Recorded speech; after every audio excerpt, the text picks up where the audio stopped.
Hey, Coach, welcome back to the podcast. Today is part 2 of the last episode where we talked about the thief who steals your time. And today's title is Identifying Jabronis and Eliminating Jabronis. And I also refer this episode back to episode 178, where I talk about not being a jabroni. And if you don't know what the jabroni is, go listen to episode 178. Now, I heard this amazing story. I forgot who this guy was, so I can't give him a proper reference here.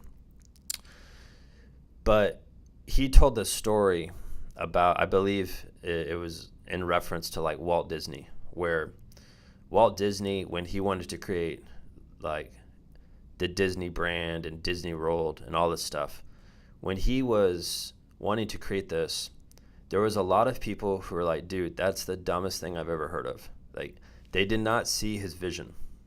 They didn't understand it. They thought he was a psycho. They thought that, it would never happen. And sure enough, Disney is a massive global brand. It's like, I'm sure it's a multi-billion dollar, probably $1 trillion company now. I have no idea. And here's the thing, though, and this guy was telling the story about how Walt, as he was building Disneyland and Disney World, just the whole Disney thing, he had to be very selective with who he brought in to his inner circle. He wasn't going to let jabronis come in and steal his time. He wasn't going to be around naysayers. And so he started to surround himself with people who were like-minded, and only those types of people. And the way this guy goes on to tell the story is, with your life, there's going to be some people out there that are within your life. This could be a friend. This could be, it could be a best friend. It could even be a family member. Like, this can be extreme here. It could be a family member. It could be someone who you don't even talk to that much. It could really be anyone. But there's probably someone that wants you to fail. They don't have your best interest.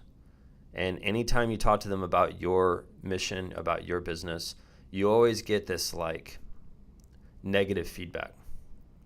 And I'll tell you what, if you're going to be building Disney World, that person does not deserve to come with you, right? They don't deserve to be a part of your life. And this doesn't mean that you have to cut out your uncle from your life, but it does mean that you should limit your interaction. You should limit your time around those who are jabronis, people who don't build you up. Like, you should not be paying attention to them. They should not be a thought throughout the day. And this is the thing, is like, life is really short. And if you spend it around people who are negative, that is a virus, and you will become negative. This is how life is. I've seen it time and time again. And I remember one of the most radical things I ever had to do was, it was around 2012. I looked at my life and I was like, man, there's a lot of negativity here. I have some negative buddies who have bad habits. I was in a negative relationship, and there was just a lot of toxicity. I always think of that System of a Down song when I say that word. But there was a lot of toxicity in my life, and I was like, man, I need to remove this. There's a lot of jabronis right now. I need to start eliminating this bullcrap from my life. And so what I do? Well, at the time, I had a T-Mobile phone number, and I switched over to AT&T, and I got a brand new phone number. All right? That was my change. And all the jabronis, all the people who were stealing my time, all the people who were affecting my confidence and my mindset, those people haven't heard a freaking peep from me. The only way they're going to be able to talk to me is if they physically find me, right? Which is hard to do because the office I go to is locked up. Or they're going to have to like go through a family member to get to me. And that's probably not going to happen either.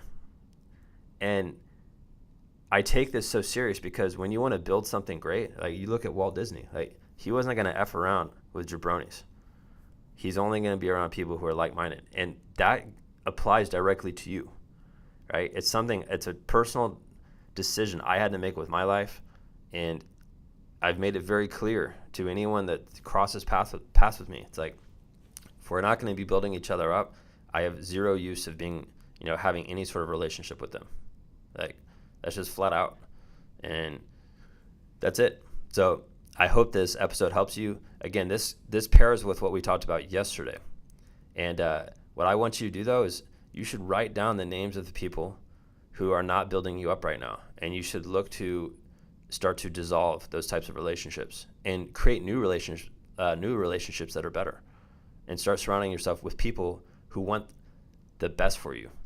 And really, that's what our mastermind program is all about, right? This leads perfectly into our mastermind program because you're not on an island anymore. You're not talking to a bunch of negative crabs. Like, no one's stealing your time in this group. Like, we're all here to help you. We want you to succeed. Everyone wants everyone to succeed. And it's a group where everyone's like-minded. Everyone is ambitious. Everyone is driven.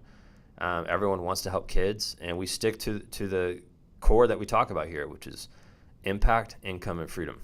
And if you want those three things, head over to our website at www.buildmysportsbiz.com. From there, click on Mastermind. You can learn all about it. That's it. I'll see you next week.